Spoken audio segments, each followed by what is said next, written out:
Back to our channel. In today's tutorial, I'm going to show you how to add a contact as a blacklist. And you know what a blacklist is? A blacklist is when you wanted to avoid a call or messages for someone. You don't want to receive a call or messages from a person that has your number, so the person will not be able to call you and will not be able to message you. So that is what you call a blacklist. So let's dive in. You go to your calling menu button here, and you click on this contact, then you click on the settings, and you come here, you come to harassment filter.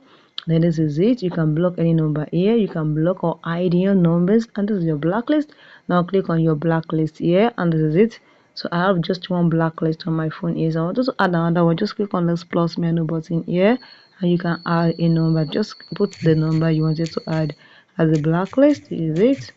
And you click add, and this number that you had here will not be able to call you, message you, or do anything to you. So once the person is calling you, then the call will not get through to you. So, and if you wanted to remove a blacklist, just click on delete, and you can delete it, and the person will be able to call, send the messages, and reach you. So if you found this video helpful, click the like button, share, and comment.